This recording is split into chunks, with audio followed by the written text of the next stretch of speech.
Wholesale Hotline, where we cover everything to do with wholesale real estate. I'm Jamil Damji. I'm Brent Daniels. And I am Pace Morby. And together we cover the most important parts of wholesale real estate. Lead generation. Conversion of sellers into contracts. And dispositions. Guys, remember when you're watching this show, do us a favor and squad up in the comments. Make sure that you are liking and subscribing to the YouTube channels and in the Facebook group Wholesale Hotline. Most important, we want to know we're doing a great job for you and helping you build your business. So go give us a review on iTunes and or Spotify. So squad up and enjoy the show!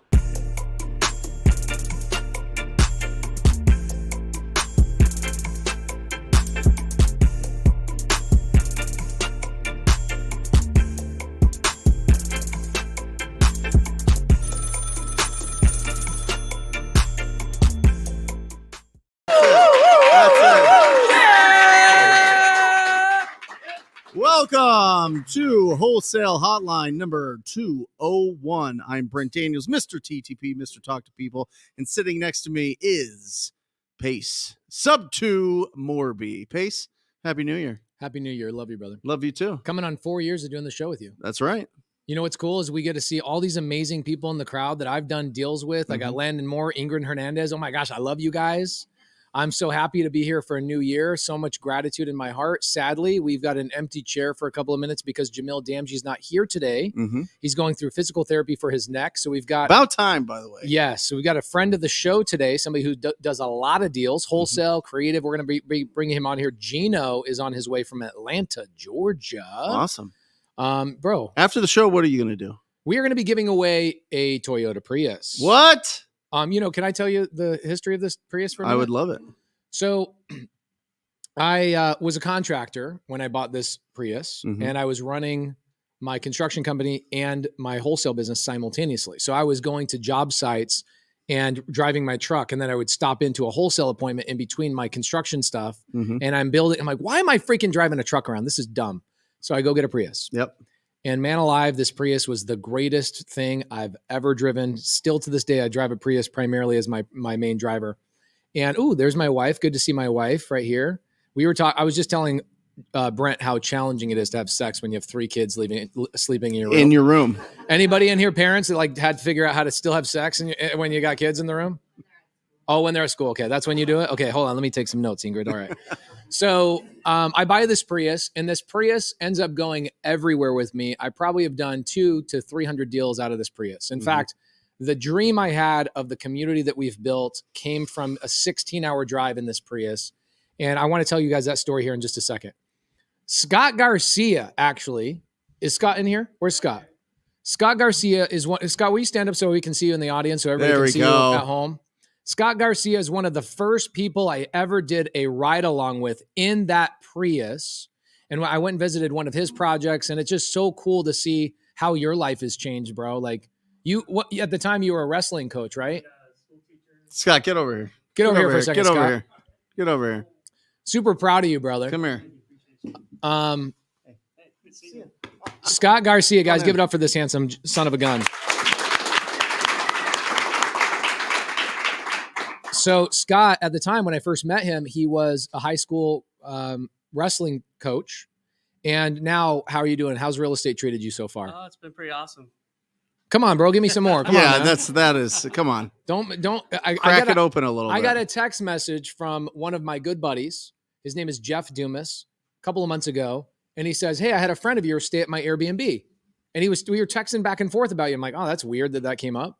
And he said his name's Scott Garcia, and he was talking about how he's made millions of dollars in real estate, and it's all because of ride-alongs and the way that we used to do these meetups. And Scott, it's just so fun. I remember we used to do education moments on that whiteboard. This was like 5-6 years ago. And now seeing your journey, are you still a wrestling coach? No. No. No, but I take my kids to jiu-jitsu, my little baby. Love it. What's your focus in your real estate business now? So right now, I own a bunch of sober living homes, supported living. I own a drug rehab center, a commercial space where we're expanding to a 7,500 square foot building right now. Awesome. That should be done about April. And then we're looking at doing an inpatient, so overnight stays for for clients too, and that's another commercial space that we're looking at. If you went back right to now. 2018, 2019, when we first met and told yourself exactly those words, that's what you'd be up to, would you be like so proud of yourself or what? Yeah, I mean, those are the goals I wrote down, and now. Get closer to Okay. the mic. They're having a hard time. All right, There you go. those were the goals I wrote down. You knew in the beginning you wanted to be in sober living? Well, I put like how many properties I wanted. Okay. And, like, How many properties? multifamily. Right now I own 7. So, And what's the goal? 6. well, I had like 5-year goals, 10-year goals. When you own Like, when you sure. own Yeah, sober yeah. living, the goal is always to own less, one less. Yeah. So, But yeah. what's a really important thing that people need to understand is that when you first started, you were fixing and flipping a mobile home in Yeah. a mobile home park when I first met you. Mhm. You were doing a lot of the work yourself. Yes. The journey is a requirement. You can't just skip Yeah. stuff. And in that journey, you discovered yourself, you discovered your desires, and you found things that you really wanted to do. And I remember you door knocked for a long time. You did a lot Yeah. of sub 2 and seller finance deals. And then you find your way into sober living and this other stuff. You Yeah. didn't have that idea at the very beginning, correct? No. Did a lot of wholesaling, fix and flips. I tried the texting. I tried the calling. I tried a little bit of everything. And that's what Rental led you to what you properties. ultimately do now. Mhm. So you had to go through all that. Yeah, I did the signs, the bandit signs. Nice. I What did it your all, bandit yeah. sign say? I'll wrestle you for your house? Yeah, we'll buy houses, with my phone number on it. Bro, just want to bring you up here for these, 45 seconds to just let you know we're proud of you. Yeah, I appreciate it. Wait, I got some more questions. Oh, you do? Okay, cool. Yeah, I got a bunch of more questions. So, how did you buy these properties? You were a school teacher. How did you have the cash to be able to buy these properties? So, some of the deals, like I got one deal. I bought a military base. It was like 7 acres. It was off of Facebook. One of my friends from high school said, "Hey, I know someone in Arizona that can help." Grew up in Spokane, Washington. So, his half sister's father died, left her 77 properties. Okay. So I called her up and said, "You know what? I'm going to give you the military base. Just pay the tax liens off of it." So I paid the $4,000 off in tax liens. It came out to like $5,000. Yeah. And then I held on to it for a little bit, but it had like old fire trucks, school buses, 16 Army barracks on it. And then I did another wholesale deal. So did you sell that then? I sold it, and then I did another wholesale deal. I made about 60. I made $60,000 on that. So I made about $100,000. That's what I was like. $60,000. How much were you making as a wrestling coach? As a school teacher, $74,000 a year. 74. And Yeah. the wholesale deal, how'd you find that? Do you remember? Door knocking. Yeah. Door knocking. Yeah, it said do not knock, and we went and knocked. No soliciting. Yeah, It said, no "Do not soliciting. Dog will knock?" attack. Do not knock. Go away. So you rang the And then- doorbell. Yeah, rang the doorbell. Yeah, it doesn't say that. The grandma just died like a few months before, and I was like, "You looking to sell your house or rent out?" Yeah. My grandma passed away. We're looking to sell it, and yeah, it's kind of by your office when I took people door knocking. Oh my gosh, the Yeah. good old days. Yeah. The good Why old why days. did you knock that door? We were knocking every single door in the So you neighborhood. hit every door, Yeah. and that specific door somebody answered, Yeah, he's like, and one conversation led to 60,000. Yeah. Come on. Give it up. Give it up. Give it up. And he sold an army base. yeah. It sold an army And I base. bought another one for like $10 out in AJ, a trap house. Sold Right. for $92,000. So you bought a house for $10 $10, yeah. and sold it for how much? 92,000. Okay, how'd you do that? So just word of mouth. Like I was teaching school, and I used to talk about real estate to the other teachers. So Yeah. one of my buddies said, "Hey, my brother just got out of jail. He was talking to the neighbor, said, I want to buy your house. Mm-hmm. I lived across from the parents. And so he went over there, shook the guy's hand, said, I want to buy this. How much? 50 grand. Okay. And the guy kept getting arrested for being on his own property. His family owned a Hershey's chocolate. The mom had died, left him like 600 acres worth of property. Yeah. And that was one of the houses. So he said he started a party 6 years ago. People have stayed that did drugs and he started a party 6 years ago. People were Never still ended. never ended. Never ended. Love it. So he kept getting arrested. He got arrested like 4 times for being on his own property. And so he's like, well, I was going to lose the property anyway. My buddy's like, what happened to the guy that I was going to buy for? They go, he got arrested today. Yeah. So he bailed him out of jail. So I went, I helped him through the probate process. And You're like, I have $10 for you. Well, They're like, I'll take it. I was just doing it for free to help him out, you know. Right. And then after 2 months of them not listening or getting a contract, finally I went over there. And then he's like, let's just split this 50-50, you and me. So we bought the house for $10.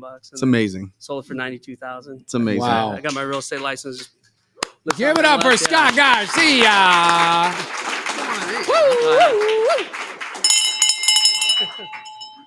Yeah. Love it. Love it. Scott, we love you, brother. Love We you love too. you. Appreciate you guys. Yeah, great to see Thank you. you. Awesome. All right, let's bring in Gino, my good old buddy. Come Gino, on, get in here. Come on, Gino. man. Love you, brother. Love you, love you, love you. Now, if you guys don't know Gino's going to be on Steve Trang's podcast on Wednesday. Oh, Yes, sir. really? A podcast that I think a lot of us have loved for many, many years. It was a podcast that got me started. It was like my first real podcast with Steve Trang. Yeah, he's got some good stuff. He's got some good stuff. Gino, where are you mainly investing? Yeah, mainly investing in Atlanta, Georgia. I would say, though, in the last 2 to 3 months, we switched a lot of our direct-to-seller marketing, and we're mostly wholesaling. Direct-to-seller marketing in Raleigh-Durham and Dallas-Fort Worth. So it's about 40-40 Raleigh-Durham, Dallas-Fort Worth, and then 20% Metro Atlanta. And you got a wedding coming up? Yeah, that's a good question. No, my fiance's back there. Pace. Have her Pace stand was, up. She's one of the prettiest girls on the planet. Come here. All Come here, come here, come here. right. So You, Pace you always, guys went to the Grand Canyon today? We just so you know, my wife and I love you. You are the best. I don't think he deserves you. Just so you yeah, know. there you go. That's a good way to put it. No, but like Pace always messes around. Like we've been engaged for about a year and a half now. Yeah. Sure. So you're still we're taking our time, but we're yeah, no, bro. exactly. Quick Vegas run. No, but I also can officiate your wedding, just so you know. Can you? So let's get this thing done. Let's do it. Right now, no. All right. So today we're going to be talking about maybe what's coming up in 2024. We'd love to hear your thoughts throughout the show. We got some Q&A that we got to do. Anybody in the audience that has questions today, please feel free to interject, talk a little crap, raise your hand. We got a microphone for that as well. Yep. So just to round off the conversation around the Prius that we're going to be giving away today, Scott Garcia was one of the first people that I took in my ride along. And it's just so cool to see the trickle effect. And look on the screen right now, Carly Grunman. She says, Ingrid helped me find a buyer for a creative RV. Money's coming your way this week for a bird dog. So it's just so cool to see how everybody's interconnected in this community that we've built. We could not do it without you guys. We just love and adore all of you. And thank you guys sticking with us all the way through 2024 and beyond. By the way, anybody watching the show today, please send Jamil a DM. If you guys don't mind, take a screenshot, take a photo of the show, send Jamil a DM and just say, hey, good luck this week. He's got intense physical therapy where he will have to check into a place and not be able to communicate with anybody for a week. So send him some love. I'm actually taking his Astro call on Tuesday for him just because it's that intense for him this coming week. Now, Prius, tons of deals have been done in this Prius. And one of the coolest stories that ever happened to me happened in this Prius. I get a lead. This is 2019. And I was still kind of going on appointments. I think it was on the tail end of me going on appointments before I just got all the way out of it. I get a lead in Denver, Colorado. And it's not a house in Denver, Colorado. It's a seller that's in Denver selling a house in Phoenix. I strike a price with him. And it's like Wednesday morning. And he says, all right, I will do the deal with you. Meet me at my house and let's get this deal done. I go, well, I don't live there, so I'll have to send somebody to your house. He goes, no, that's not going to happen. Don't email me. Don't do anything. If you're not going to meet me at the house, eyeball to eyeball, I'm not doing the deal with you. And I was like, no problem. Now, this is before my free Facebook group. This is before we had this podcast. This is before we built a community of people that are helping each other from across the freaking country. And it's so cool to see what we've all done. But a big part of that started from this story. So I go on a website that calls themselves a community. It's just a forum. And I went on there and I said, I need somebody's help in Denver to be my joint venture partner. And it was nothing but criticism of, why don't you have your real estate license, you freaking wholesaler, blah, blah, blah, blah, blah. Typical bullshit. So sorry, no kids in here or a couple kids? So I go, oh man, that sucks. I get no real positive response. The next day, Thursday morning, I get a call from a guy named Steve. Steve calls me, goes, hey, I saw your post on this forum and I want to help you out. I live in Denver. I can go meet the seller. Let's get this deal done. What do you want to do? I go 50-50, bro. You go get the contract done. I already have the buyer. We'll split the deal 50-50. This guy is just an old school kind of dude. He will not sign unless somebody goes up there personally. And I just don't have the time to get on a flight and do the thing and blah, blah, blah. And at the time, if you didn't have somebody in our community, how the heck were you doing a deal? Think about this. How are you doing a deal 5 years ago without our collective communities, TTP, Sub2, Astro? How are you doing that? You weren't doing it out of state, I'll tell you that. You were having a really hard time. Yep. Here's what happened. I get a call, not from Steve, because Steve starts ghosting me. Had the appointment at 1:00 in the afternoon. Steve's not texting me. I get a call from the seller. Mm-hmm. And the seller calls me up and goes, hey, just want to let you know, your good old buddy Steve came over here. And he had the printout of what you put on the website saying you're looking for a JV partner. And this guy tried to rat you out. And I'm sitting here, oh my gosh, I'm caught with my pants down. Oh my gosh, this seller found out I'm just wholesaling the deal. And I go, well, why are you calling me if you and Steve just did the deal? He goes, I told you I would do the deal with you as long as you met with me eyeball to eyeball. And so I go, wow. And he says, look, Steve actually is paying me $1,000 more than you. I'm like, this son of a Stevie, man. Stevie. Freaking screw Steve. So he says he's going to pay me a little bit more money. I won't sign with him until I know you and I are not doing the deal. Are you going to get up here and we're going to do this deal face to face? Part of me, like 5% of me thought this guy's going to kill me. Like something bad's going to happen, right? So what happens is I'm like, I'm not going to do the deal. Steve can have it. You ever get like really pissed off? You're just like, F it. I don't want to deal with it. And you just have this pressure and stress. You're just like, I'm going to avoid it altogether. That's how I felt. Middle of the night, Thursday, like maybe 1 o'clock, 2 o'clock in the morning, right? It's now rolling into Friday morning. I wake up and I'm like, F Steve. And I get in my Prius and I drive 16 hours to this guy's house. And I get there at like 4 o'clock in the afternoon. I get the contract signed. I'm walking out like triumphant, like Rocky Balboa, you know? This isn't just Denver. This is like Denver plus 2 hours up in the middle of nowhere. Dirt fields, all that kind of stuff. I get the deal signed. And all of a sudden this billow of smoke comes, like not smoke, dust is coming up behind this like pickup truck down this dirt road towards this guy's house. And I'm standing here like, oh my gosh, this is the only road out. This guy's speeding like 80 miles an hour on a dirt road. This guy's going to come and kill me. Like this is going to be some hillbilly, like Children of the Corn type of stuff, you know?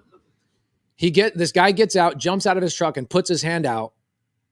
And he's like, are you Pace Morby? And I go, yeah. I mean, this is like, I have 3,000 Instagram followers at the time, right? He didn't know me from that. Yeah. And I go, who are you? And he goes, you just signed a deal with my dad. And I want to shake the hand of the guy that did what I thought he wasn't going to do. And I go, what do you mean? He says, my dad told me about what Steve did to you. And my answer was, Pace ain't going to show up. He's going to let Steve do the deal. There's no way that guy's going to make this happen. And when my dad told me you were driving up here because you couldn't get a flight in enough time, I had to come and shake your hand for blah, blah, you know, this whole thing. And I'm like, oh my gosh, F Steve. I just am like, yes. And I just felt like I won. I get back in the Prius and I drive 16 hours home. And I'm sitting here thinking, why is it that there's no community in real estate? Why is it that I have to worry about somebody snaking a deal? Why is it that I can't go bounce around the country? Like Ingrid, you've bounced around the country multiple times. You go I'm in Ingrid's, not Ingrid, but I'm in Landon's Airbnb a couple of weeks ago up in Montana. You go stay at other people's houses all over the country. No matter where you go in this country, if you're part of this community, you've got 100 friends in every single city. And a big part of that vision and that dream came from driving home in this Prius and voice memoing myself idea after idea after idea after idea. And when I got home, one of the first ideas I had was, I'm going to create a free Facebook group. I'm going to do this. I'm going to do that. We're going to create like a real community of people that I can JV with all over the country. And the third person that sat in my car when I started doing ride-alongs at Circle K at 6 o'clock in the morning was Scott freaking Garcia. And he came today to watch me give that same Prius to Larry Parsons today. So I just want to say thank you guys so much. It's so fun to watch that whole little journey and how that car is so important to me. And I'm so happy that I get to just hand the keys to somebody else. We went and played golf the other day. Landon, you, me, and a handful of other people went and played golf. Gino, why haven't we played golf recently, bro? I got my clubs. All right, we're playing. He's ready to go. How long are you going to be here? Thursday. Okay, good. We won't be playing. I'm too busy. Yeah. But backyard, man. Backyard stuff. Okay, so we go play golf, and I go to the community. I go, hey, who wants to come play golf with us? And we get 8 people together. We have a blast. We did a little 4-on-4 action. I owe Landon, I think, $180 or something like that. Maybe it's more. It's probably more. And we're dispersing into the parking lot the other night. And everybody's going to their cars in the golf course parking lot except for Larry. And Larry's hanging back. And I'm like, bro, what's going on? He's like, oh, I'm waiting for my Uber. I'm like, what do you mean you're waiting for your Uber? And he says, I don't have a car. My car engine blew up. And I'm like, well, how are you getting around? He goes, I spend like $30, $40 a day on buses and Ubers and this, that, and the other. And I go, dude, I'll take you. Take him there. I've got my son with me. On the drive home, my son is like, Dad, we should give a car to Larry. I was like, we should give a car to Larry. So Larry, we love you. Proud of you. You're working hard. You need momentum. Everybody needs momentum. And I just want to say thank you to everybody in the community for helping each other. That's what this is all about. So welcome to Wholesale Hotline 2024. Heck yeah. Here we go.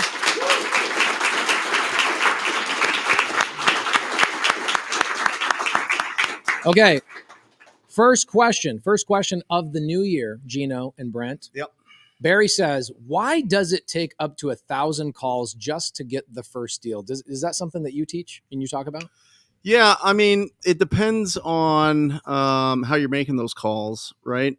If you are super focused, if you're taking it one call at a time and you're really listening to who you're speaking with and you're building up your skills of communicating with property owners, it shouldn't take 1,000 calls because you should be getting about a 10% contact rate. And so it'll take you 2,000 calls. You have to talk to 200 people to get a deal, especially when you're starting out. And if you have a VA doing it, you can 10 times that. You can, because this is a skills-based business. Skills was the word of the year for 2023. The word of the year for 2024 is big. We're going big this year. This is an election year. If you guys have never been in real estate during an election year, watch what happens at the second half of this year. It's going to go absolutely bananas. You want to know why? Because all of the media isn't going to be talking about interest rates, and they're not going to be talking about the economy, and they're not going to be talking about everything that really puts the bubble on real estate. They're going to be talking about the election, right? They're going to be talking about the election. And because they're going to be distracted with the election, there's not going to be all this poison getting put into everybody's mind about the real estate market. And because of that, we're going to go bananas. We're going to go bananas this year. So the word of the year is big. And I love that you were talking about how you were getting your deals because you were being loud about what you were doing. You were a teacher, but not here, right? Not here. Right here, you're an entrepreneur. Right here, you're a real estate entrepreneur. And so you were telling everybody that. And if you have true conviction about being a real estate entrepreneur, everybody should know about it. Because when everybody knows about it, then you're going to find opportunities that you never knew were there. You truly will. Right. And so be as loud as possible, squad up with as many people that are winning as possible, and think really big this year, bigger than you ever have before. Whatever you did last year, double it, triple it, 10 times it. Go crazy this year. Just go crazy. So with 100 calls, make it 1,000 calls, make it 10,000 calls, make it 100,000 calls. All right. But it doesn't, there's no set amount. It depends on what your skill is, depends on who you're calling. If you call properties that are in distress and properties that have people, if you're having conversations with property owners that have personal problems with their property, you don't have to talk to as many people. So filter it down. Let's also clarify what you're talking about as well, right? Gino, he's obviously not talking about if he's sending out direct mail, because if I'm doing direct mail, I'm getting different lead quality, right? This is outgoing conversations, not incoming. Meaning you're picking up your phone. This is prospecting, not marketing. Boom. Okay, right. So there's a very big difference. If you have money for a budget and you're like, I don't have time. I have a job. I don't have time to be calling, but I do have a budget to get inbound leads. Am I going to have to make 1,000 calls to get my first deal? No. Are you doing any sort of direct mail? Yeah, direct mail, PPC. What are your KPIs on direct mail right now in like Raleigh, Durham area? Well, we kind of split them obviously in quartiles, but in totality, it's about 15 leads, inbound calls in to get one contract in mail, and PPC is about 10. So again, it's about really like, Brent said. Do you know what your cost per lead is? I know you got a couple. Yeah, cost per lead for mail. Just in again all the markets together, mail is a little bit more expensive. I think it's around like $4 or $385, something around there. Okay, so guys, pay attention to this. Gino just said, and this is a big difference between what you just talked about and what he's saying. So if I've got 15 leads I got to pay for, and my average lead is $385, and I have 15 leads.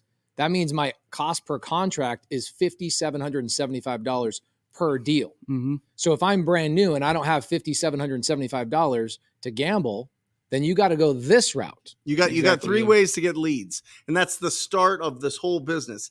It's lead generation, converting those leads into a signed agreement, and then it's exit strategy. So with lead generation, you can buy conversations, you can wait for conversations, or you can earn conversations. That's it.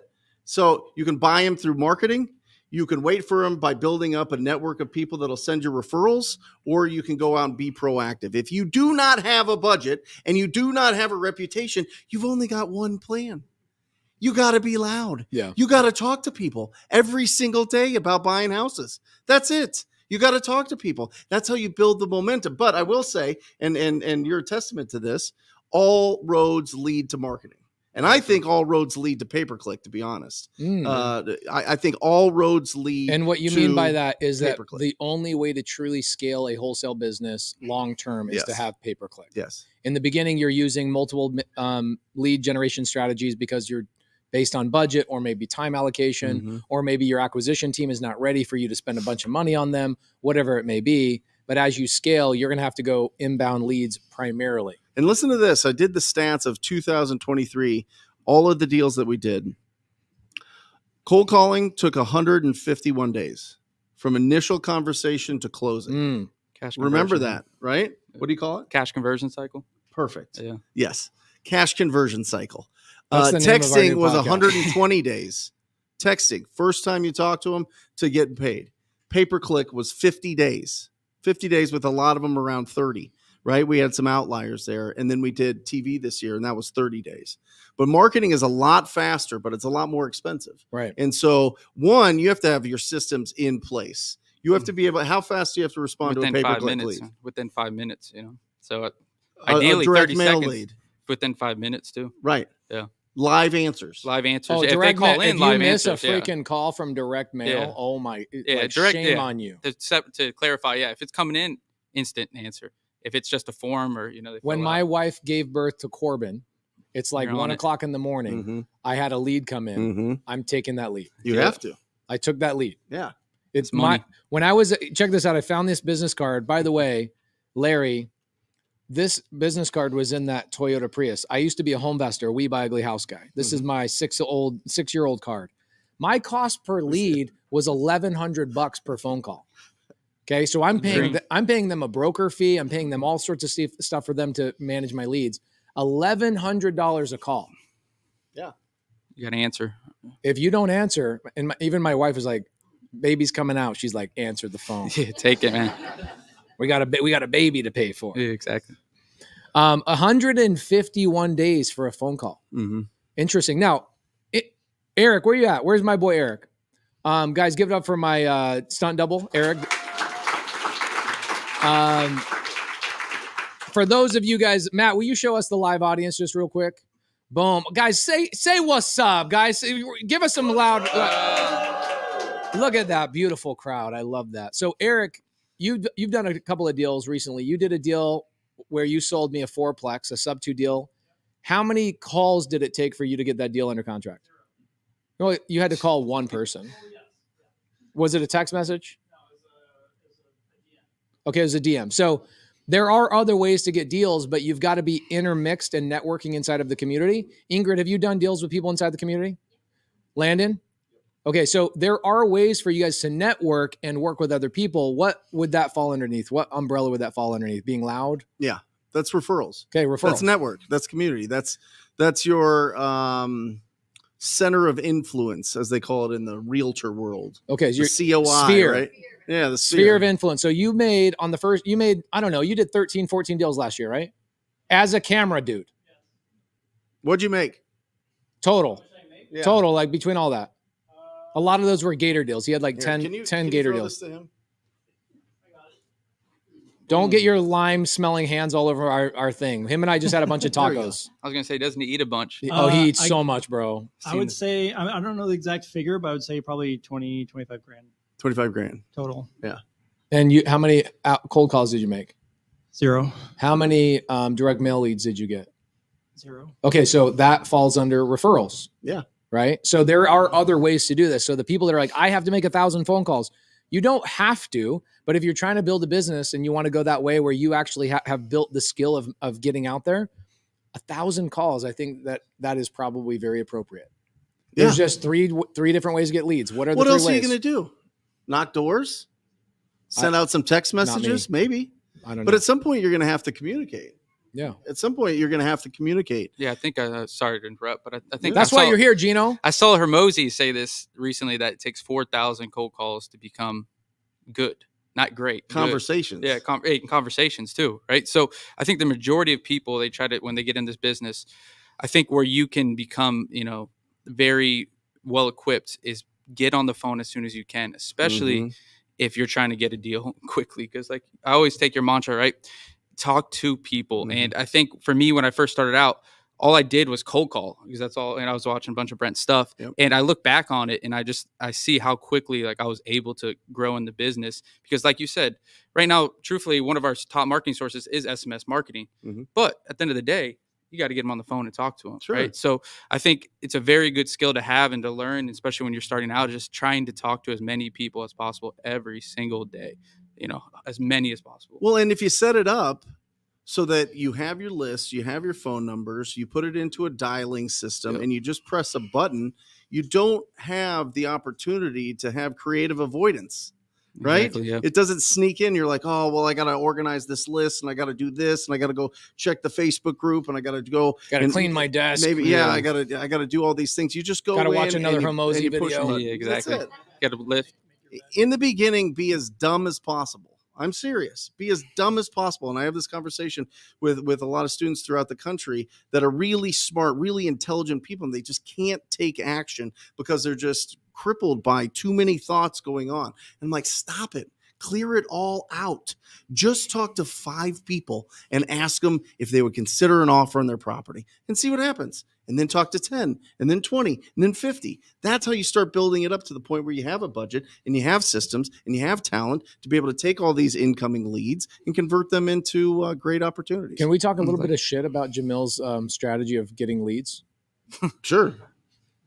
Okay, give it up for Eric, guys. Hey! Okay. Jamil's not on the show. Best. So He came right in front. He's like, get me on that. he's the camera. best. Come back. He He's the loves best. cameras. We love him.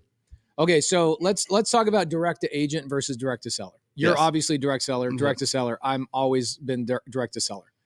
Where is direct to agent more appropriate for a newbie and direct to seller more appropriate for a newbie? Let's talk about that, Gino and Brent. It's hard because Is like it you said, budget? I've always been direct to seller. Yeah, I would say obviously it's a lower cost to free cost to acquire those, retail leads.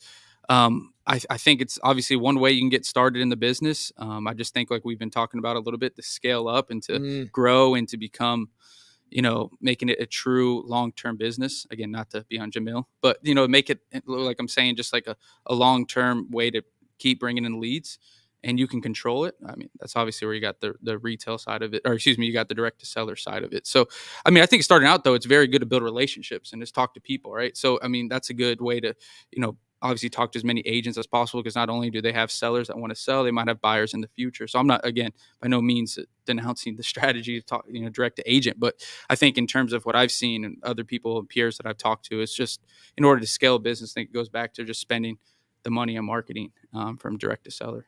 Personally, Brent, what's your thoughts? Yeah, I mean, it's still talking to people. It's still having great conversations. I think it's really smart to build at least, imagine if you have 30 agents that trust you and like you and know that you can get the deal done, that send you one deal a year. Just one. Even in tiny markets, the average is 10,000 a deal. So it's 300,000. You're like 80% of the way to being the top 1% income earner in the world. Just by having 30 agents to send you one ugly house a year. So, I mean, it's, I don't think it's either or. I think it's and. Yeah. And I think if you want to focus on that, you just make sure that you understand that agents are going to want to use their contract, their purchase agreement. So they're going to use the realtor agreement. They're going to want 1% for earnest funds. Yep. They're going to want proof of funds, and they're going to want to know that you know what you're doing. And they'll probably want to try to get you to their title company or their closing attorney, depending on what state you're at. So, there's some more hurdles to go through there, but it can be wildly beneficial. I think you need to build up your referral database as big as you can. And whether that's just a reputation that you could sell other people's deals. I mean, Jamil's big. The reason Keegley's so big and does more deals than anybody is because they help everybody else sell their deals. Exactly. And they've got great relationships with agents in each of the markets that will send them opportunities because they either don't want to put it on the market or they just want to work with them. So I think it's both. You know, I think if you're looking at where do I start and what do I do, what do you feel more comfortable with? If you feel more comfortable having a conversation with an agent because you are an agent or you've been around agents, great. If like going into scary neighborhoods and scary houses is super intimidating, then go direct to the agent. You know what I mean? I mean, some of these properties are rough, are really, really rough. You have to feel, safe. You know what I mean? I agree, though. Like you said, I think there's both ways. I like the and with it, building relationships because, like we talked about, especially in Jamil's model, right, is that if you're co-wholesaling, you're selling to other people. Agents can be a great source to bring leads and also to sell them, like you mentioned, or you can sell. Here's where the challenge arises. Okay, the challenge arises when you try to go beyond yourself, and you try and go beyond yourself in your business. You go, I need to have acquisition guys. Yep. When they are relied on to go build the relationship with the agent, that's where things get really muddy. Mm-hmm. It's the same thing when I was working with probate attorneys. You remember Rylas Dana, Yep. amazing probate attorneys who've been on the show multiple times. I go build a relationship as the owner of my business with another owner of the business. Awesome. The second I pass that relationship on to one of my employees and my acquisition people, everything goes south. Exactly. And so the scalable model of that is very challenging. Whereas when I spend the money on marketing for my direct to seller business, it's like tried and true, and all the raw material just keeps being put on that conveyor belt. And my acquisition people have people to talk to that we don't have to worry about developing this credibility and all this kind of stuff. And the other thing about agents, I don't know when that agent's going to have another deal. I have no idea. Right. Well, and again, we're in a market now where people have been able to get deals off the MLS. Right. We went for like a 4-year run where that was not possible. Right. That just wasn't happening. Things were going way too fast. Properties were selling way too fast. Agents were Over dealing retail. with anything. Oh my gosh. You didn't see the property. You didn't walk the property. You don't know how to communicate with your offers. You're just sending in offers to agents. Get out of here. Yeah. There's no way. Right now, There's no way. Now, in the last 18 months, it's been okay, but it's going to start. if you go direct to start seller right eating now, here's the question. If I want to get a deal tomorrow, Yeah. what am I doing? Okay, Gino, think about it. Brent, think about it. If I want to get a deal tomorrow, you drop me anywhere in the country. I don't care what the state is. I don't care what city, county it is. I'm going to do one of two things. I'm either going to call expired listings direct to seller immediately, and I'm going to go through for a sub-2 or seller finance deal, assign that bad boy, make $10,000, $15,000 in less than 24 hours. Okay. Truly can be done. And Andrew McGuire, one of our students, I just bought a fourplex from him. He's spending his time just calling 30, 40 leads every morning from expired listings, call the sellers directly, get the agents out of the way. If I'm going direct to agent, I'm calling agents with 100 days on market or more, and I'm going to go do a filter on PropStream that says that they've got a low interest rate mortgage. I'm going through for a creative finance deal. I know I can get a deal that day. I just know I can, especially the way the market is now. What about you two boys? How are you going to get a deal today? I would say same thing or similar as I would, wherever you drop me, I would go to the closing attorney or the title company's, office or one of, right, their office. And I would go there, ask them for a list of pre-foreclosures, ask them for canceled deals. Yeah. Ooh, Other canceled wholesalers, deals. right, that go to those people and they get their deals canceled. Oh, bro, right? 'Cause you they know can't how many of those? We just had a deal that we were working on, a deal just canceled. So what you're saying is you call the title company and say, have you had any deals that you guys open escrow, Exactly. spent your team's because they already time spent on? money on it, and so they want to get paid, right? And the only way they get paid usually is if they close. So reach out to those title companies, closing attorneys, in Georgia is a closing attorney state. Text them, cold call those sellers, and usually, what do the closing attorneys or title companies have already? They got the seller's info. Right. They got who maybe potentially would have been the buyer, but they backed out. I mean, they already got a lot of the pieces of the puzzle for you there. And so if you go in there and obviously try to provide more value to the seller, hit, a little bit more of the pain, solve more of the problems, whether that might be some creative financing that needs to be done or whatever it might be, right there. Boom. I love that. What about you, Brent? I'd find a smaller market. I'd go on Zillow. I'd look for sale by owners, and I'd start making some real low offers. I love real low or creative. Right. If the price is too high, that's fine. I can get you your price, but it'll have to be in payments. Right. Are you open to payments? Right.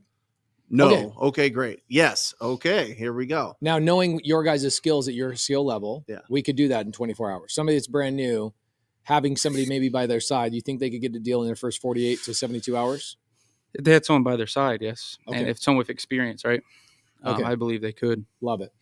Good question right here. Facebook user, I wish I knew your name. He says, how do I structure a sub-2 deal if the mortgage is not assignable or maybe breaching covenants and the mortgage company finds out? Then there was accelerated payments, and guys, it's called the due on sale clause. Just type in Pace Morby due on sale clause on YouTube, and I answer like 90% You've of never answered it though. I've never answered You it. keep skirting this thing. I dude. keep skirting You gotta just I- answer the question, bro. Here's what I actually did about a year and 3 months ago. I put together an agent class. I brought in 200 agents into my office. I spent a bunch of money on it. I brought in 2 attorneys, my closing at my escrow officer who I've been working with for 10 years. And we did a whole class on the legalities of creative finance. I brought in somebody who helped write the Dodd-Frank Act, and we taught a class for 6 hours. Guess what, guys? DM me on Instagram right now. I will give you that 6-hour class. You can watch the whole entire thing. Be bored out of your freaking mind. Just so you guys know that nothing about creative finance is illegal, and the due on sale clause does happen. We currently have a due on sale clause that we're dealing with right now. Anybody in here dealt with the due on sale clause yet? You haven't done you guys haven't dealt with one yet? Property I lent on recently got theirs. Okay, but they solved it? Not yet. Okay. They're working to negotiate. Okay, cool. Perfect. So the due on sale clause is not a myth. It's not the boogeyman. It does exist, but it's very rare, and there's a very, very simple way to overcome it. Just FYI. Really good questions in the comments today, guys. But before I go back into the comments and give them some love, anybody in here need to be picked apart in your business? Anybody need a little bit of guidance? People are like, I'm scared, dude. Think about it. Let it simmer, right? And then Get some courage. Kill the do lizard. one of these things. Yeah. Why are you expanding, by the way, Gino? It me about wasn't that. necessarily. I'm expanding markets, but the Right. reality is our marketing spend is staying the same. We're just targeting. We're a fully virtual wholesaling company. So Well, you are. what I figured out, and not for 5 years, I've been told stay in your market, stay in your market, stay in your market. And I've been the one telling people, we help a lot of people. You do So, have a good market. yeah, Atlanta is a great market, but what I started to see more, and especially when you get into these bigger marketing sources, PPC, direct mail, I ran TV for 2 years. Mm-hmm. When you got certain competitors in the market and more open door, offer pad that are creating cost per clicks up to $800,000, more than San Diego, more than I have a pretty well They're experience doing that in Georgia? in Georgia. Damn. And so what we quickly found is like, all right, we have the team built, the capacity, right? We have a virtual team. Why don't we go in here and just start last year, actually at the beginning of 2023, let's just start a little bit, pull 50,000 records in Dallas, Fort Worth area. And let's start, targeting that, skip trace, obviously, and target that list of Texting SMS and cold call. Mhm. Mostly SMS, and quickly started seeing traction there and said, all right, well, let's deviate a little bit about August of last year in North Carolina. So anyway, it is in some respect expanding, but at the same time, it's more It becoming really doesn't more make efficient. it doesn't make any difference for you because it doesn't matter where you're wholesaling. You're No. set up to wholesale. Even if Exactly. you are wholesaling in Atlanta, you guys aren't going on appointments. You're No. not doing any of that stuff. You're doing everything still virtual. Exactly. You could be in the Bahamas for all it matters. Yeah, And so for you deviating to Raleigh, Durham, or to Dallas, Fort Worth, you're still doing it the same. exactly. Just following the trends, following to the hottest supply, lowest supply, lowest days on market, highest median price. So that's where your big deal sizes come from. I think that's a tough thing for people that get scaled to a certain point, and also newbies looking at that saying, "Oh my gosh, I'm looking at Gino's business 5 years down the road." Yeah, That's don't really do that. confusing. Don't do that. Don't do that. You're not there at that point. But everybody's the same way. It's like even if you're a framer, right? Let's say you're a framing contractor. You don't go to one lumber yard the rest of your life and get your lumber Exactly. from there. You're bouncing around, getting priced out, and you're saying, "Oh, these guys are raising their price. I'm going to jump over here. I'm going to build a relationship here. Exactly. You know what? I'm going to go over to this state and I'm going to get a better thing here. I'm going to buy in bundle." Every business is exactly what you just described. It's just not called SMS and cold calling. Yeah, exactly. So what are you doing for your cash buyer database? So for us, about 90% of our deals we wholesale on MLS. So we put them on the multiple listing service. While you have them under contract, or while we after have them you've closed? while we have them under agreement. I thought that's illegal. Didn't Yeah, Steve exactly. Trang say that? I know. I was not going to bring that up on the podcast after Please the month. No, Steve. Me and Did Steve you see recorded. the episode we Yeah, had I a couple saw months it. ago? He's on his podcast in like 2 days. Okay, No. beat his ass up. No, please. so Steve and me. Yeah, no. I know where it's going, but no, we're not going to go on the podcast with it. But what we do is everything according to our attorneys, all legal. But with that being said, everything gets brought up to all the sellers. The sellers are signed 4 different documents that say they know what's going on, how we position it, more importantly, which again, this is a more advanced strategy down the road. Like you were kind of mentioning on the show, I wouldn't recommend it to anyone starting out. But what we do is, we tell the seller up front, look, just kind of like a seller finance deal. If you want more money, we can get you more money, but it's doing this, right? It's allowing us to put it on the multiple list service. Now, by no means are we doing the contracts. We're not going on the deeds at all. Like what yeah, that's Steve, sketchy. No, we're not doing that at all. Sketchy, bro. Yeah, we're not. Steve Trang, that's sketchy, bro. Don't do that. No, we're not doing any of that. So everything is just an agreement. So with the you're seller. essentially in a way partnering with the seller. Yeah. It's somewhat of a novation to a certain degree. Somewhat to innovation. Where you're like, hey, let us put this on the MLS for you. We'll go find the buyer and we'll get you more money than what you originally planned. Exactly. And we can do that because how we underwrite our properties. And I think I was explaining this. We started in 2022 doing this. So we've been over 400 contracts, we close on our deals about 60%. Just because we have a lot of fallout over the phone. You contract 10 deals, and close 60% of them actually go all the way through escrow. And we're trying to work on that actively, but the biggest problem with us is that we're not in person. The average like high level, very efficient wholesaler is at like 70%. Yeah. And the average wholesaler who's not at that level is like 40% or 30%. Yeah, exactly. So bro, you guys are crushing the game. Yeah, and big thing, like I said, is we're not in person. So it's hard to sometimes the sellers. Is this why you and your girl are always traveling? Try our best. Yeah, it's one of the reasons I built the virtual business is just so we could travel around. So we spent about 4 months in Europe and other parts of the world last year. So it's a big thing. But anyway, forget about me. Back to the process. That's why you're here, bro. We care about you. No, I appreciate it. But back to the process. Yeah, we just, again, like I said, completely cordial with the seller. Tell them up front, we can get you this money. And the only reason is a little different than some of the novations. These are off-market deals. Off-market deals. No, I'm not calling an agent and saying, hey, let me get your on-market deal and then post it on the MLS. Exactly. You're calling an off-market seller. Yep. Saying, hey, we can get you more money, but here's what we're going to do. We're going to potentially, maybe, market on the MLS. We need you to sign these documents saying so. Of course, you guys are not just putting on the MLS. You probably are shopping it to. We shop it to all our cash buyers first. So you're telling your seller, hey, we are going to wholesale this. Yeah, exactly. We're not playing on. No. Yeah, we always tell them up front that we're going to come on over here. We're not going to be the end buyers. We're going to the way we can come to your price. If you want us to purchase it, we're going to be at the low cash offer price. We can close on it in 14 days, 7 days, 5 days, but we're going to be at this price. You want more money? Close on them? Yeah, we close probably about. Out of all those deals, again, it just depends on how deep of the discount. I mean, you buy them yourself. Exactly. And even with double close on all the regular deals, right? But even on the deals that we get at extreme prices, we'll close on all of them. I won't wholesale one of those, just wholesale it or do a quick flip, right? So majority of them is the typical strategy where we just double close with a cash buyer that's on the retail on the market, or we find a conventional buyer. So it just depends, obviously, per deal. But like you explained, is we tell the seller up front, look, if you want this price, we can get you this price, but these are the terms we need. If you don't want to do that, that's fine. We can offer you this price here that's, way lower, but it's up to you, decide. And then we actually have another call after that. They don't accept any of those, which goes into more. I'm trying to train my AM director. It's a hard thing to do for me because I got to be a better coach. But then on that, if they don't accept that call or that offer, any of those two prices, then they'll go ahead and come back and do a survey call. This is a good thing for everyone. If you have any team or any more than one person on your team. My wife used to do this exact thing for me. Yeah, so we call that person back, and our AM director actually does it, and our acquisition director that runs the acquisition department, he will call the seller back and say, hey, just want to check in how Gino did on his call with you. How did he represent the company? Truly like a survey of what that acquisition manager did. And then at the end, because the seller's guard is down, not to go on a tangent, but because the seller's guard is down because they're talking to a customer service representative that happens to be the AM director. The AM director pitches a creative finance deal or pitches another, strategy so that the seller, again, their guard's down. They're not talking to a salesperson. That survey person comes in there and offers a different strategy. So then we'll go into some creative finance, something we're still working on. But this is one of the things I had. I saw somebody YouTube the other day. They go, Austin Zabak, actually. I'll just say his name straight up on the YouTube channel. Somebody will DM him. I like Austin, so this is not a criticism. But he says, people are talking about how all these creative finance deals are doing, and I see all these creative finance they're doing. They're saying wholesale is dead. We don't do any creative finance deals. I don't know what you guys are talking about. And I'm like, it's because you guys aren't doing a survey with your sellers. Yeah. Like if your seller, the cash offer is not working, you need to be calling. This is what my wife used to do. When she was on it was just me and her. She would call and say, hey, couple of things. She would call and go, why didn't you sell that house to my husband? Exactly. And they would say in the beginning, when I sucked at follow-up, they'd go, well, because your husband said he'd follow up, but he didn't. So I sold it to this other person. And my wife go, oh my gosh, why didn't you follow up? You should have followed up. I'm like, oh my gosh. Now you're in trouble. I'm in trouble.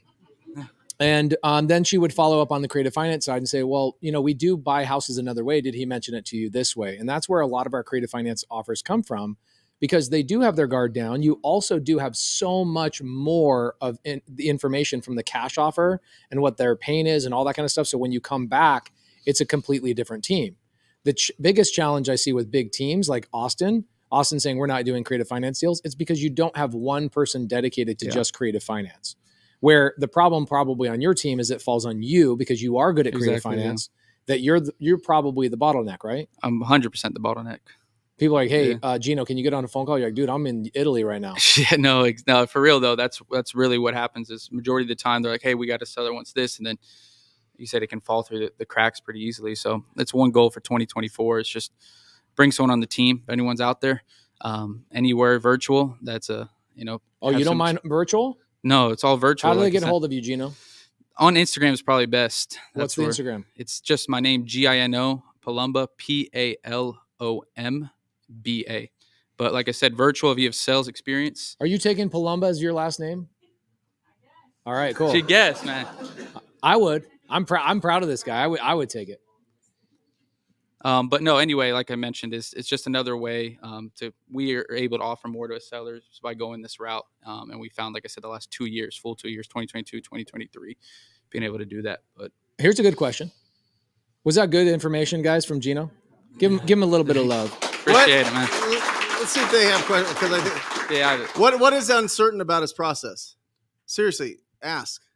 Yeah, because it is definitely something. What happens if they're like, no, I don't want to put it on the MLS. I don't want anybody knowing I'm selling this property. I would say 100. I could just put it on on the MLS myself. Yeah, and obviously the question next is why haven't you already done it? Right. Why haven't you done it? Well, I just haven't really thought about it. Or if I was going to do that, just pay an agent. Hey, I understand completely. Mm-hmm. You already told me that you have X pain, that you want to get this process started a little quicker. Agents usually sign you in 6-month listing agreements, and obviously they're incentivized to sell your property for more money so they can make more commission. And nothing wrong with that. But at the same time, do you think they're going to be willing to get you to the finish line, to the time frame you've already told me, because you got to get X finished? Again, just trying to hit the pain and figure out exactly. And look, we're not always the best fit for everyone. Right? What's your time frame once you get under contract? You say 30 days or less, we'll get this thing sold? No, usually it's 60 days. 60 days, okay. 60 days. And so that's where our cash conversion cycle is a little higher too. But again, that's because we're dealing with retail buyers. And they need loans and all that. They need loans and look, inspections and all remember this: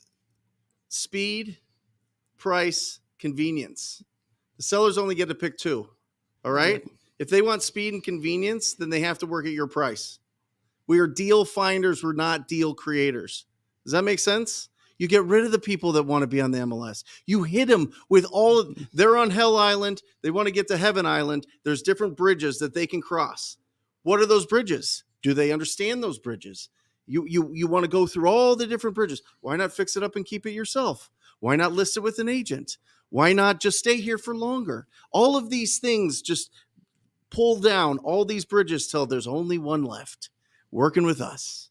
And that's what you do. That's the whole process of conversion. What Gino's talking about here is really high level of just finding out what is the pain that these people have. What is the problem that we can solve with this, with putting it on the market and handling everything for them. That's what you're looking for. Don't try to convince anybody of anything. Ingrid Hernandez, our resident unicorn agent. You think I can left-handed this right now? Yeah, you got it. It's like 5 feet. Kobe. Oh, jeez. That was so bad, bro. Oh, my gosh.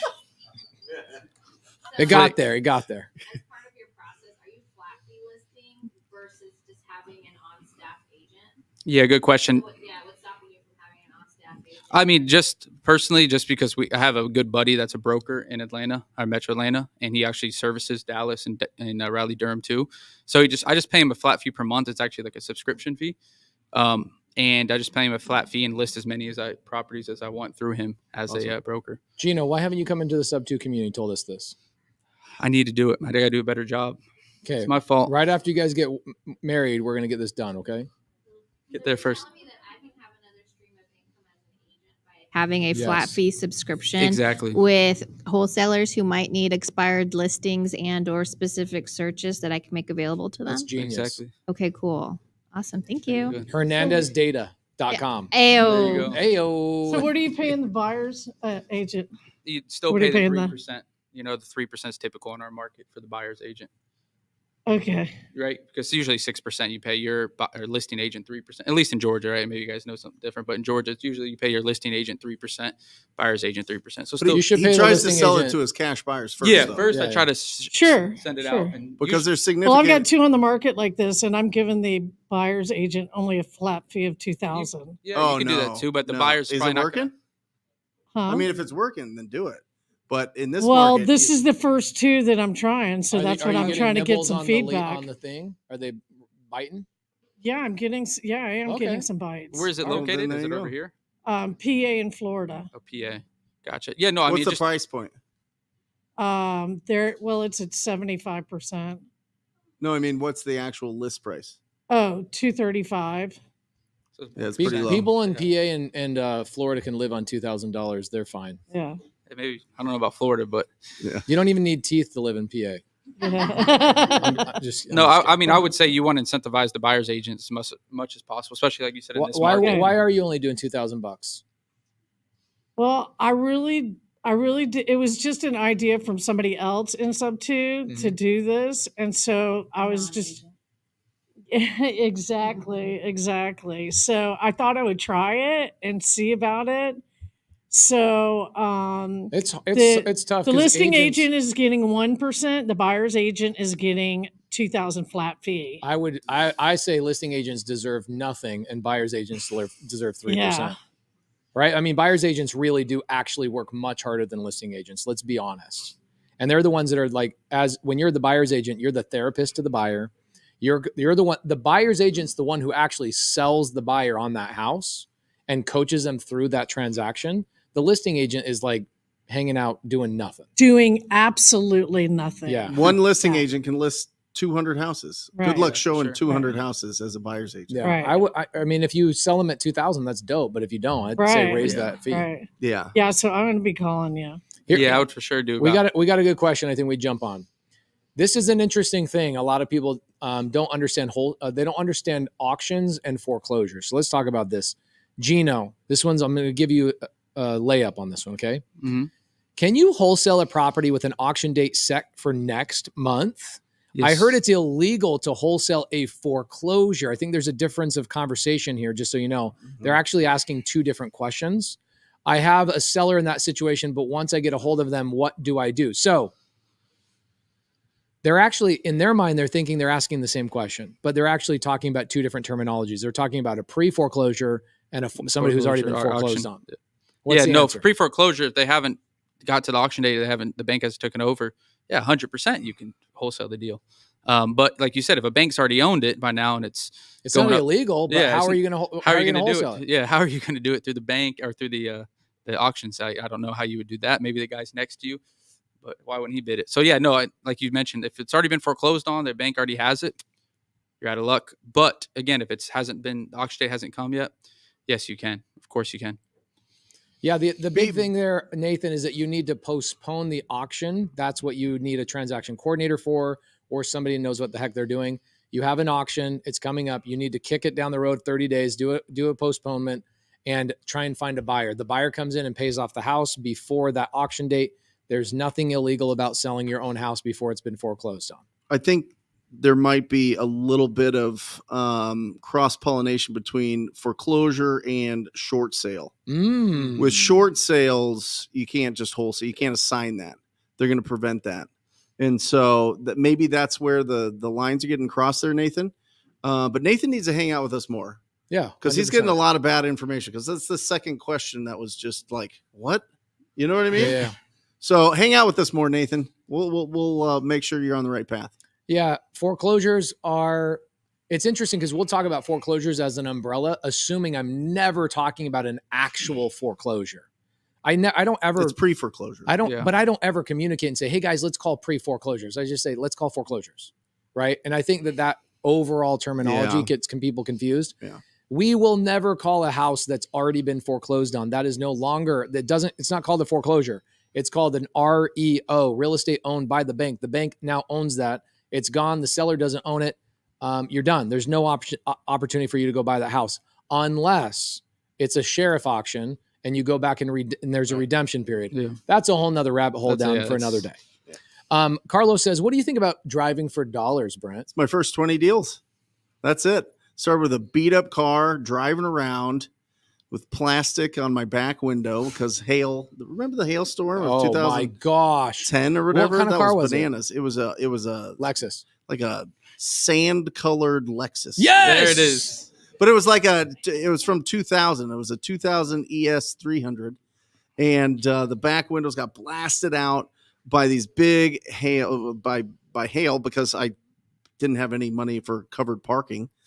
And so my car's destroyed. I'm driving around. I've got a pad of paper and a pen, and I would write the street name. That's at the best top. CRM I've ever had. Yeah. I'd write the street name at the top, and then I'd write down the numbers of the ugly houses. So then I knew what street it was. I knew what numbers it was. And then I'd go back and find the phone numbers and call them up. And that's how I did my first 20 deals. And I did it all with a accordion binder, right? And you just put it's 1 through 31, right? It has all the days of the month, and it's the 8th, it's the 7th, whatever. You pull it out. There's my lead follow-up, my lead sheet, call them up, boom, done.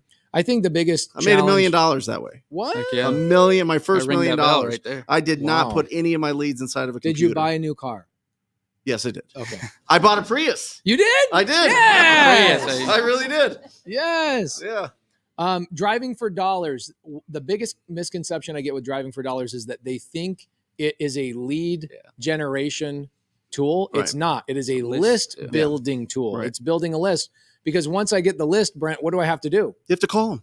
So you have to talk to them. That's the you have lead to have generation. a quality conversation with the property owner. Yes. It's crazy. No. And the more you do it, the more successful you will be. Every financial problem you have is on the other side of you having a quality conversation with a property owner. Yes. That's it. That's it. Every any kind of debts, any kind of like weird confidence that you have or don't have, it's all solved by talking to people every single day. That's it. Ooh. And if you want to text them, great. If you want to DM them, fantastic. If you want to get into a network, a community, and do deals that way, You still great. have to talk to You people. still have to talk to people every single day. And if you do that, you are guaranteed to win. It is undefeated. It is invincible. If you talk to enough people, you will do deals. Okay, well, what about this? I'm doing a deal, and I've assigned the contract. Okay, Brent, you're my attorney. I've assigned the contract to Gino. Gino's in freaking Italy. Who knows where he's at? Of course he is. Okay, so this is the question, everybody. You guys can't see it on the screen.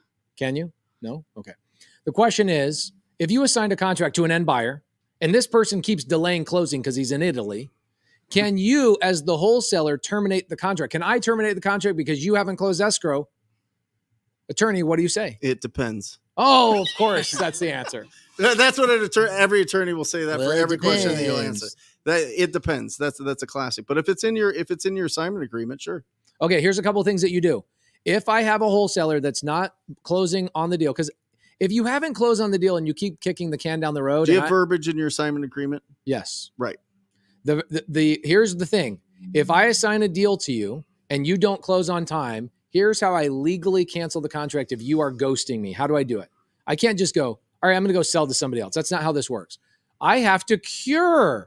I look at my agent, my Hernandez agent right here. Cure notice. I have to send an email to title or the closing attorney and say, hey, Gino has been MIA for 3 or 4 days. I'm going to send this as a cure notice to let him know I'm giving him 3 more days to come and close the deal. Otherwise, we will just assume he's canceled the contract. Now I can legally go sell that somewhere else because I have cured. Now, even if they have a memorandum, here's the beautiful thing. If you, Gino, put a memorandum on the property that I'm wholesaling to you and you ghost me, as long as I have a cure notice, here's what I do. I go to my attorney and I go, reach out to Gino and get that memorandum removed. Yeah. I canceled the contract. It'll cost you a couple $100. We had Sean St. Clair come on Wholesale Hotline, I think 9 months ago, and he told a story of exactly how that happened. I sold the property to somebody. They ghosted me. I cured them. They avoided me. And then I went to go sell it to someone else, and they had a freaking memorandum on the house. And so I had to get my attorney involved. They removed it. It took about 3 days, and it cost me about $400 or $500. Remember that the purchase agreement it lays out the relationship between you and the seller. Okay. The assignment agreement lays out the relationship between you and the buyer. All right. This is all that the title company or closing attorney is going to look at to understand what is this relationship. They don't care about emotions. They care about black and white, what is on the purchase agreement and the assignment agreement. All right. That's it. So just make sure that you have really, really good agreements. Really good, because that'll protect you. Yes. Now here's Jamil. He's in here today. He says, and this could be Brent, though. This could be Bobby. I don't know who it is. Jamil built the largest wholesale business around scaling direct to agent. It's very, very scalable. Yes, Jamil, we know that. What we're talking about is newbies and why people go direct to seller, why they go direct to agent. Why I love direct to agent. Who's doing direct to agent? I know Landon's focusing on direct agent. Okay, so about 30-40% of the room is direct to agent. At some point, when you have a big team of acquisition people, you want to keep them fed. You got to start spending a little bit of money. Or you got to train those acquisition people to be really good with agents. Landon, have you done multiple deals with one or two agents yet? Okay, and they trust you. Do you feel confident passing them on to an acquisition person that's been on your team for 2 months yet? Okay, you do. Okay, perfect. So Landon's feeling confident about it. Me, that's not a skill set I have. You are a better man than I in that. Jamil's a better man than I at that. So you have to make your determination of which lane you go at. Yeah, and I think it's big too because, direct to agent, I think Jamil does a very good job and, of scaling with how you can communicate with other wholesalers in the market. Keegley's in Atlanta, Keegley's in other markets, and look, they're a great resource. They are able to help on certain deals we can't sell.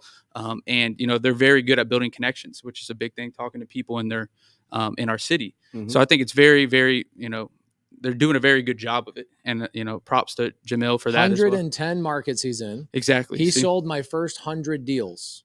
Exactly. I don't know a better wholesaler than Jamil did. That's exactly. And but what I was referencing earlier was just direct to agent. For me, like you said, Pace, I don't have the skill set for it to where we're waiting for agents to send me deals. Now, the way Jamil does it with wholesalers, I would say it's the best in the country, right? Yeah. Well, when Jamil started, he would just, I'll buy the deal. I'll buy the deal. I'll buy the deal. Yeah. All of them. He was just hoovering up all the deals. I'll buy the deal.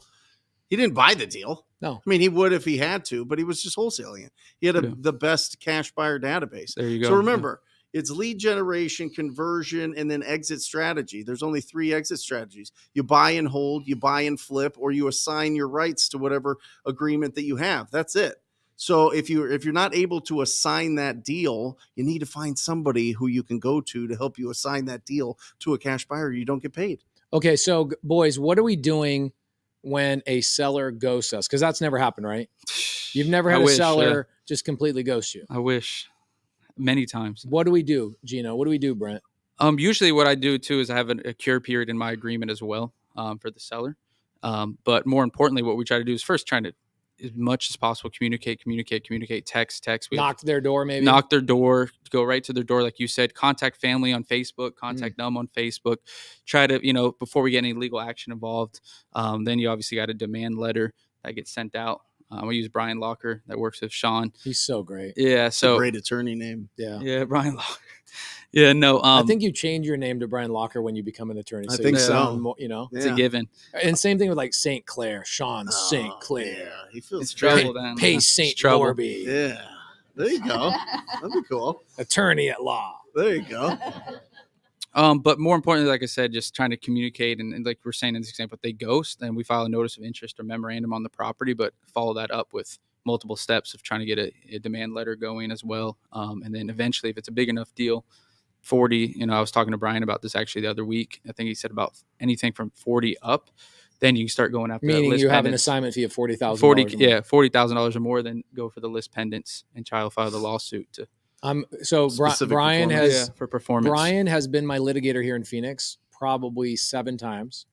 I will go after a seller over $5,000. Yeah. I'm gangster like that. Pay St. Clair, bro. I'll go out right all after out you. for it. So I think for Georgia, maybe it was a little different in terms of what he was.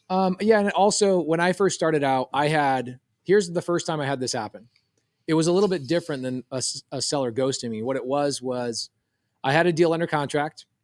I met with the seller. I record every phone call I did. It wasn't a phone call. It was a recording. I have every seller I've ever met in their home on recording. You remember when I used to give these away on my Instagram stories? Oh yeah. hey, anybody want to listen to this call I just had with the seller? He go, boom, this is like 6 years ago. And I recorded my conversation with her, but I didn't have a freaking entire contract. I thought I had the whole contract. I was missing 2 pages. I was like, only a visionary would make this mistake.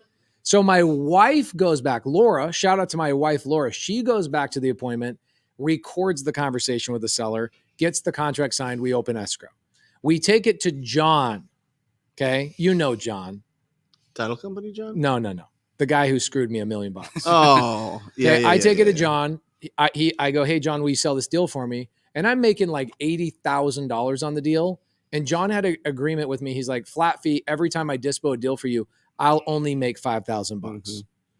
I'm like, done. He's all going right. to backdoor you, isn't he? Oh, so good. Yeah. So I get a call from the title company about a week later, and they go, hey, we got this letter from the seller saying that she's canceling the contract. Mhm. I go, send me the letter.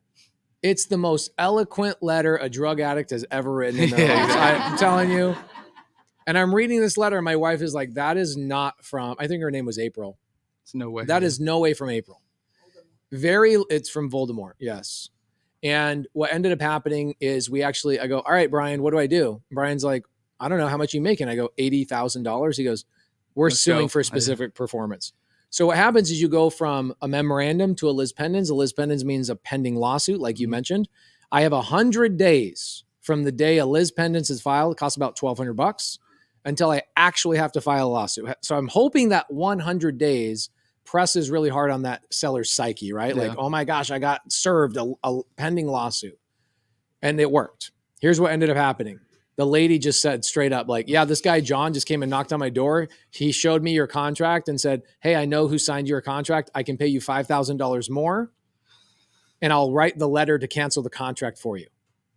God, Big John messed up. Big John. That was the last deal John and I ever heard he did. was hiring people off of Craigslist to go to doors. Oh, really? Yeah. Random people? With the email Facebook or- blast out and go, I can get you more. Yeah, I can so get you more. Anytime I've got a guy that can get you more. Here's his. Let me put you on the phone. notorious with him. guy. God. He's anybody that's ever heard my bankruptcy story. He filed bankruptcy on me and like $16 million worth of our friends, Mhm. all the same day. This is the guy that was doing all that kind of stuff for like 4 or 5 years later. Files bankruptcy. He's sneaking back, isn't he? Oh, he's sneaking in. He's sneaking back. He is. It's Big been Johnny. about 5 years, so he's probably racking up some debt, waiting to file bankruptcy again in 2 years. By the time he filed bankruptcy on me, it was his 3rd time filing bankruptcy. So first and foremost, remember, you will run into people like this in the business. Welcome to business. Gino, you ever run into knuckleheads in this business? A bunch of times. Okay. There's no way to avoid it, right? No. Okay, cool. So if a seller ghosts you, Brent, what's your guys' process? Well, so you were talking about it like in transaction. Yeah. We don't really deal with that much. We're more, we've got a really great lead. They tell us everything. We get the 4 pillars, right? We know the condition. We know their timeline. We know their motivation. We know their price. It's a hot lead. We're like, oh my gosh, let's get on this appointment. Mm-hmm. We go on the appointment. They don't answer the door. Mhm. We go in we're following up. We're following up. And so, it's just, it just takes time. I mean, we go to the door a lot. We go to the door just to try to communicate with anybody, try to find somebody that's going to have a conversation with us. But it doesn't happen often. It Yeah. doesn't happen often. One thing I do like about, so that April story, here's what happened with me. When it does happen to me, here's what I did. I got a settlement with April. I did win the specific performance. She had to pay an extra 20. So she paid damages, my attorney's fees. Mhm. She paid all my expenses, everything. It was like maybe $15,000 in attorney's fees. Plus the judge awarded me like $21,000 off of her purchase price. Mm. So I went from making $80,000 to over $100,000, and she had to pay $15,000. So that settlement was one of the greatest things I ever spent money for, because guess what my team does? Every time a seller starts to ghost us or tries to cancel contract, Have that. we send a that copy story. of the settlement and say, hey, just so you know, this is getting serious. This is what ultimately ends up happening when sellers do this to us. So, but before that, I was afraid. I was like, oh my gosh, attorneys are scary. Yeah, exactly. But like Brian Locker probably becomes friendly with you, and Oh, you get to a yeah, point yeah, where no. like you joke around with each other, and your Yeah. attorney's your homie. Yeah, we're cool. Yeah. I'll actually tell one funny story real quick about it that I think the audience would appreciate. I was building up content on my YouTube and Instagram Reels, and I was young, dumb, like I still am today, 24. But You were 20. You were I was 24. 23 when I did this. I'm 24 Okay. now. But to the point of the story is, I was on the phone recording me talking to this was it the seller? Yeah, the seller, telling him that, look, you can't back out. We have this in place. We have this. I think I remember seeing this. And reel. I recorded this, and I put on my YouTube, like, this is how you can try to avoid something. And then the attorney that represented, it was actually because we're suing the title company because they closed over my memorandum. I get this long email, right? And Brian doesn't know I did this. And actually, excuse me, I was talking to the seller and then immediately called up, or the closing attorney immediately called up Brian. And I was on the phone with Brian talking like, this is how you deal with it. Rookie mistake, right? You got to learn from something. And long story short, the attorney for the title company saw it and started saying, hey, they were referencing the words I said in the video, Brian, just to let you know, your buddy Gino put you all over YouTube. So me and Brian had some good conversations about certain things, but yeah, the good thing about Brian is he has a YouTube channel and a podcast, so he's chill about that. Yeah, stuff. He was chill. He was just like, don't do it again. Don't put that out. Oh my there. gosh. I used to call sellers on live YouTube probably 4 or 5 years ago. And then one time I'm on a call and I'm live. I've got 300-400 people watching me on YouTube. And the seller's like, hey, am I on YouTube right now? Yeah, see right there. I'm like, no, why would you say that? Yeah. And I'm like looking at the camera like, oh shit. Yeah. So what happened is somebody was watching my live, saw the address, called a text message to the seller, the YouTube link, and was like, hey, just so you know, you're on YouTube live. I was like, I'm never doing live calls ever again. Crazy. Okay, here's a good one. Not on YouTube. Not on YouTube. Hey, Pace, what do you do when you share an address with a cash buyer wholesaler and they go to the seller and acts like he works for my company and gets that contract? I've never had that happen specifically. Well, here, let me ask this question different, because that's not a thing that happens, right? No. If all three of us are like, nah, that ain't happening, it's pretty rare if it does happen. So don't worry about it. You're thinking about something that doesn't exist. Here's a better question. When do I share an address to a cash buyer and when do I not? Mm-hmm. Yeah, if it is a deal that is over 40,000 for us, we're going to just close it.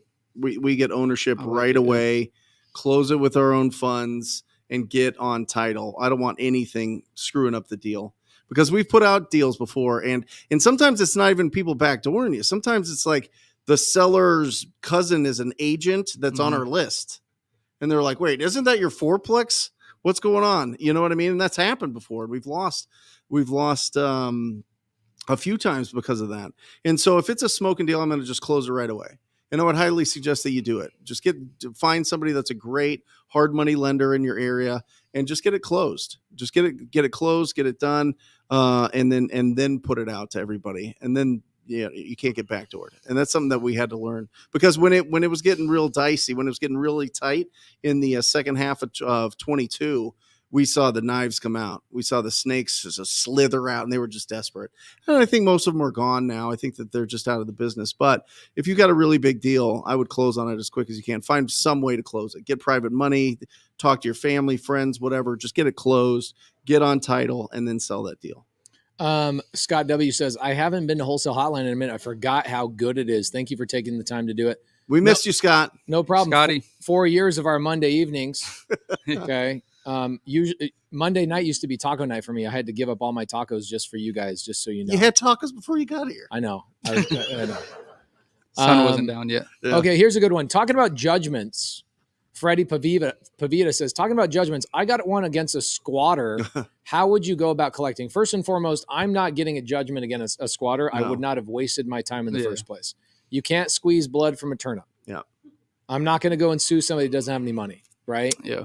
Do you guys have you guys ever had to sue tenants or anything like that? Evict? Oh, we went through a real time. I mean, you call them what'd you say, a drug addict? This was a meth enthusiast. Oh yes. She was, oh man, she had was it during COVID? Shape. Well, the issue is, like, I felt bad. So it was her mom's house, right? And her mom put in the inheritance that it goes all to the brother if the sister's still on drugs. So all she has to do is not be on drugs for at least a little bit, right? Couldn't do it. So went to the brother. The brother's like, I can't deal with this. I can't deal with her. She's having a ton of people come over. And it's heartbreaking because the neighborhood it's like North Phoenix. These are $450,000 houses. The neighbors are all like, this is the blight of the neighborhood. Yeah. I mean, the cops are sitting out there all the time. People are coming in. They're doing all sorts of crazy drugs. It's a real problem for the neighborhood. Everybody knows this, right? She just won't leave. She won't leave. We finally got the eviction done. The constable goes tomorrow. This is happening right now. At 12:30, the constable goes to change I up miss the going to locks. those. I used to go meet the constable at the house. But it's a process. It was definitely a process. We went over there. I went over there with Ryan, my acquisition manager, just to kind of figure out if we can give her cash for keys. And I just wanted to see what was going on with this deal. And mid her moving stuff out, I'm putting stuff in my brand new Denali, right? All of her stuff, and it's gross. And I'm moving That's it to happening her brother's house right now. That's your Denali. Yeah. What happened to the truck? I just wanted. It's just time for more babies, or what's up? No, just something a little bit. All right, switch it up. Yeah. All right. Anyway, and mid getting her out, she's just like, I know my rights. You can't kick me out with an eviction. I'm going to wait till the courts do it. I was like, okay, we got to get out of here. So we did. That's crazy. And now it's done. But did the constable just? We sold it. We sold it this morning. We closed on it for $241. Sold it for $283. Nice. Yeah. So, and it was only $995 for the eviction. That's it. That's it. How long did it take? 2 weeks. What? 2 weeks. Do you remember who you used? Yeah. I need this. Yeah. 2 weeks. That's the cheapest eviction I've ever heard of. Oh yeah, I'll hook you up. Speed too. That's amazing. I'm actually doing the first one just now too, and tomorrow's the court date. Your first eviction right now? There you go. And tomorrow's the court date too. So tomorrow's the day of just to mediate with the tenant, but I'm not there. Well, it's like you wonder what you do like for humanity as a wholesaler, because we make really good money. We're providing the service that the seller isn't going to figure out their problems, but truly what you do, you bring investment into these neighborhoods. Oh yeah. You know what I mean? You truly upgrade the neighborhoods. And I think that people should take more pride in that. I think wholesalers got to stop thinking so much as that we're like, mover and shakers and hustlers and really understanding that property's been like that for years. The properties that we deal with have been vacant for years. There's been people going in and out of these properties and the neighborhood's looking at it like, who's going to do something about this house? Yeah. You know what I mean? When it finally turns over and that house is now worth $450,000, it's beautiful. There's a family living in there. The next door neighbor is a dude that works for like Cox Cable, big burly beard. He's got an 18-month-old that's toddling around and there's needles in the front yard. Yeah. You know what I mean? Like, what we do as wholesalers isn't just go and get deals and do get these huge checks and all this, right? We literally like upgrade these neighborhoods. Yeah, we upgrade the neighborhoods. It's phenomenal. Eric got me on a call with a seller today, and it was a Zoom. And what was one word or what was sentence that Amanda said today out loud that just hit you? I'm just done. Take the house. Mm-hmm. I'm done. Yeah. And it's interesting. You're not just alleviating so much pressure, so much stress. When I used to hear, well, we're just going after pain. We're just trying to solve pain. That was so ambiguous to me. I had no idea what it meant. Now that I know what it meant, it's like, it's such a variety of stories that you've solved. Have you ever done a deal where you didn't solve somebody's problem in a major freaking way? Always big deals. Always big problems. Big and problems. It's the 6 S's, and I always screw this up. Oh, I don't know what these are. I don't know this. But when you upgrade a neighborhood and the values go up, it affects the 6 S's. It's security, right? The actual police, the supply chain of drugs. No, I mean when you disrupt that. 7 now. Sewage gets more. Which is sanitation. The spaces, which is like the parks and everything, get better. The services in the area go up, right? This is all from our property taxes, right? The streets, right? Literally the streets, the way that the streets are paved and taken care of. And there's another one, and schools. Good schools, job. thank you. The 6 S's. That's what happens when you increase the value of a neighborhood. Is the 6 S's, and that comes from property tax. Property taxes are based on the value of the properties, and the properties will not increase in value if there's a bunch of rundown properties. So when we go into these communities, we're increasing all of those things by bringing investors to that deal. And that deal will sit there for years and years and years unless we go and we introduce ourselves into that seller's life, that property owner's life. The nastiest deal I've ever done was a year and a half ago, and I just barely got it rented out. Took me a year and a half. Mm-hmm. I buy the deal. I'm traveling around with Jamil. A wholesaler sends me a deal, and he goes, "Hey, I've got this deal. Do you want it?" I go, "Drop the price." Actually, I go to Jamil. You think this is a good price? Still to this day, I use Jamil as a crutch all the time. Hey, you think it's a good price? He goes, tell him to drop at 30 grand. It's a great deal. I go, drop at 30 grand. It's a good deal. And they drop at 30 grand. Mm-hmm. I buy the deal. The problem is the seller says, do not disrupt my tenant. Mm-hmm. You have to close the property with my tenant in it, and you have to deal with the tenant. Right. That's why we did the $30,000 eviction, because Jamil's like, dude, this is going to be a crazy eviction. They're not paying rent. Mm-hmm. Okay. So I decide, this is really smart of me. I'm going to put this on the TV show. We're going to go and talk to this tenant on A&E. So, oh my gosh. Did it air? It was so bad. There's no way. There's no way they're airing that. But I thought it was a really good idea. It was not a good idea. We go to the property. Her name is Mercedes. Does anybody in the community remember this Mercedes call? Anybody remember this? No? Okay. Wow. I ended up calling this lady Mercedes live in the sub-2 community. She was my tenant. You remember this? Oh, Shady Mercedes is what we called it. Shady Mercedes. Mercedes. We called it Mercedes. She had been living in this property for 30 years, not paying rent. Yeah.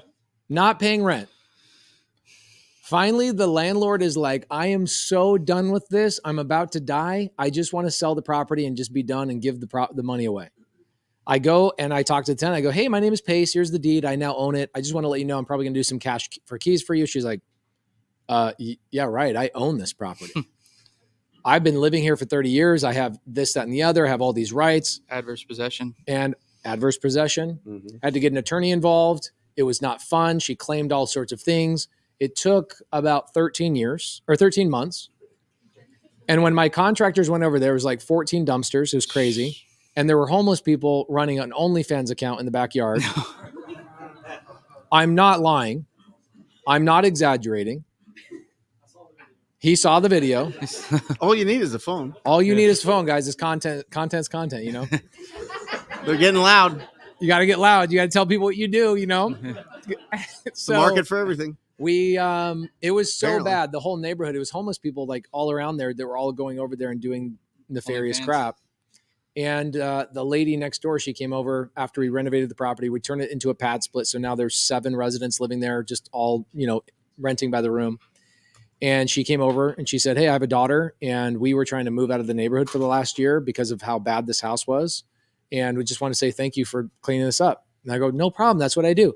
Next neighbor comes over, does the same thing. Next neighbor comes over, does the same thing. All within 30 minutes, I had 4 neighbors come over and say thanks. Yep.